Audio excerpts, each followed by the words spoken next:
Assalamualaikum warahmatullahi wabarakatuh. Perkenalkan, nama saya Rani Febrina dari jurusan Administrasi Pendidikan Universitas Negeri Padang.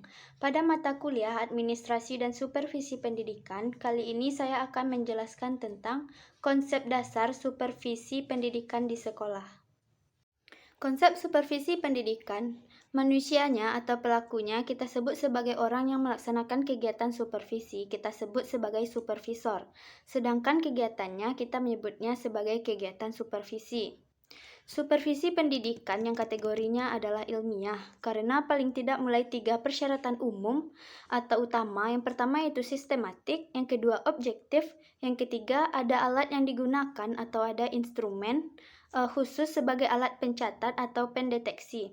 Jadi tidak hanya sekedar melakukan kegiatan tanpa dipersiapkan untuk melanjutkan dalam bentuk pembinaan. Artinya dengan melakukan pencatatan atau menggunakan instrumen khusus, ada catatan-catatan khusus yang disiapkan untuk melakukan tindak lanjut dari kegiatan yang dilaksanakan saat itu. Kemudian hari memang diharapkan terjadinya sebuah perubahan, kejadian pembinaan, terjadinya perbaikan dari orang-orang yang disupervisi.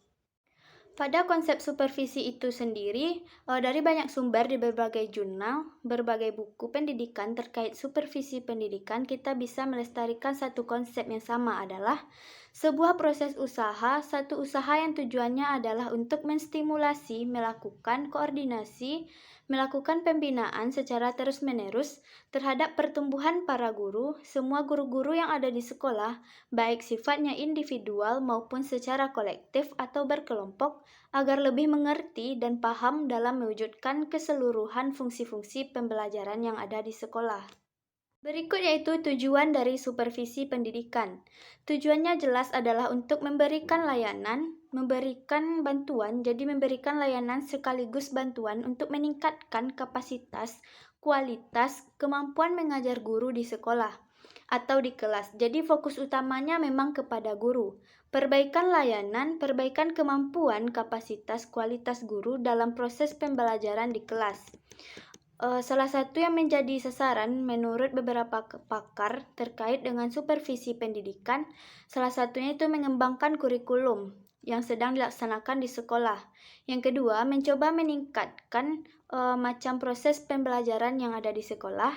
Yang ketiga, mengembangkan seluruh staf yang ada di sekolah. Staf yang dimaksud adalah guru atau mereka yang bertugas sebagai ujung tombak pembelajaran. Jadi dengan mengindikasikan bahwa guru adalah manusia-manusia yang memiliki kelemahan dan keterbatasan, maka guru berhak mendapatkan layanan untuk dibantu, untuk diproses mengembangkan kemampuan dan skill mengajar di kelas sehingga menjadi luar biasa. Berikutnya kita membahas prinsip dari kegiatan supervisi. Pendapat ahli mengatakan ada 4 prinsip utama. Yang pertama yaitu prinsip saintik atau prinsip ilmiah. Sangat realistik, sangat empirik, berdasarkan data-data yang sebenarnya, sangat ilmiah yang artinya persoalan-persoalan yang dikaji akan dibantu dianalisis bersama dalam rangka membantu guru meningkatkan perbaikan kualitas kehidupannya atau kemampuan atau skill dalam proses pembelajaran di sekolah.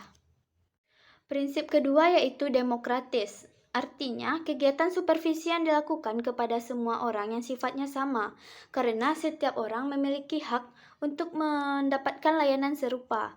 Mereka diberikan hak untuk menerima atau justru kadang-kadang bisa menolak ketika diberikan bantuan untuk diberikan layanan kegiatan supervisi.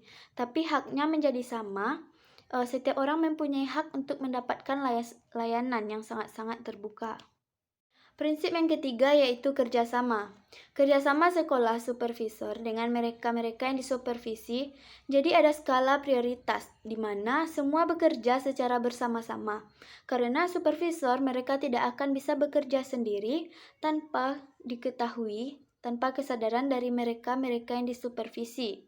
Dari orang-orang yang akan diberikan layanan, mereka harus sangat terbuka, sangat-sangat welcome, bahwa mereka memang ingin memperbaiki diri dan memang rela dibantu, terbuka untuk dibantu melalui berbagai proses yang panjang oleh supervisor sebagai solusi-solusi yang harus dilaksanakan, misalnya terkait dengan kualitas pembelajaran, kualitas cara mengajar atau skill mengajar.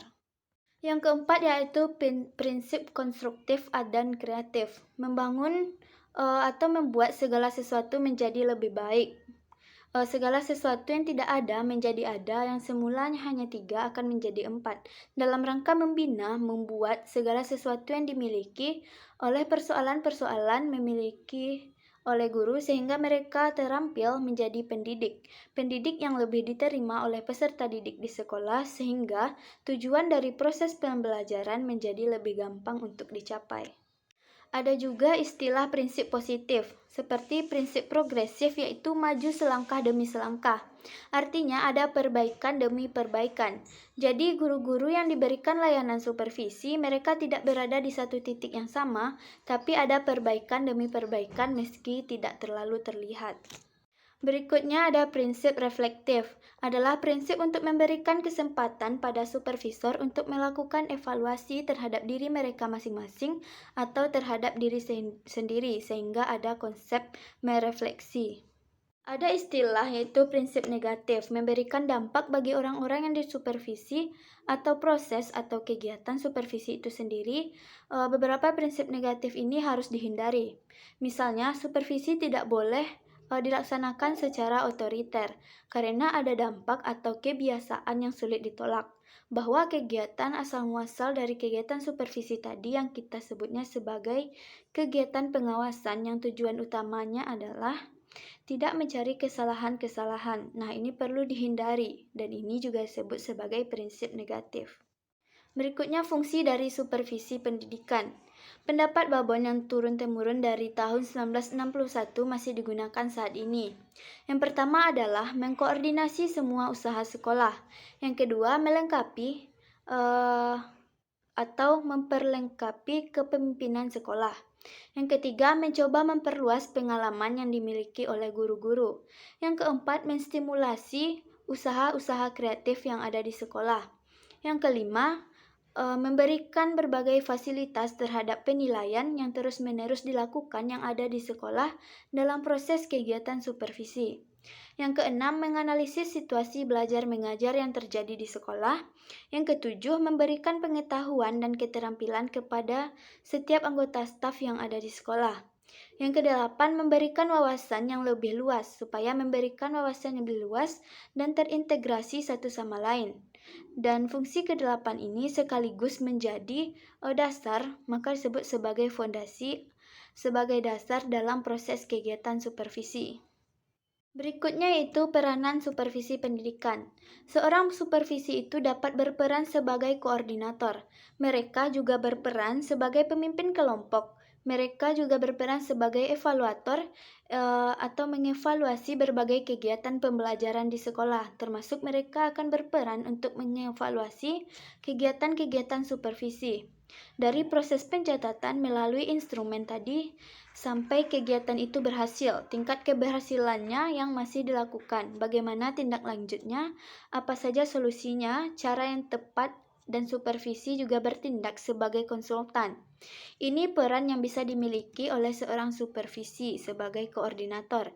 Mereka yang mengkoordinasi semua kegiatan sebagai pemimpin. Mereka yang akan memimpin, yang akan menentukan arah dalam proses mengkonsultasikan semua persoalan yang dialami oleh mereka-mereka yang akan disupervisi. Dan evaluator, mereka sebagai tempat atau berfungsi sebagai orang yang akan mengevaluasi seluruh atau keseluruhan kegiatan proses supervisi pendidikan yang dilaksanakan di sekolah. Objek dari supervisi pendidikan. Sasaran atau objek supervisi pendidikan itu pada prinsipnya meliputi 3 domain. Yang pertama, memperbaiki pengajaran dari fokus utamanya adalah proses pengajaran melalui perbaikan kualitas mengajar guru. Yang kedua, pengembangan kurikulum. Karena kalau di sekolah kurikulum itu ada di kepala dan pikiran si guru, jadi mereka kurikulum yang tertuang dalam secara tertulis itu adalah pikiran dan dituangkan dalam kegiatan pembelajaran. Yang ketiga adalah pengembangan staf. Jadi emang dikembangkan adalah skill kemampuan orang-orang di sekolah, khususnya guru. Jadi orang-orang bekerja di sekolah, guru yang ada di sekolah melalui kegiatan supervisi, melalui domain, lambat laun mereka akan terampil dan tampil menjadi guru-guru yang luar biasa, yang memiliki kemampuan dan skill yang mumpuni. Baiklah, sekian penyampaian materi dari saya mengenai konsep dasar supervisi pendidikan di sekolah. Atas perhatiannya saya ucapkan terima kasih dan Assalamualaikum warahmatullahi wabarakatuh.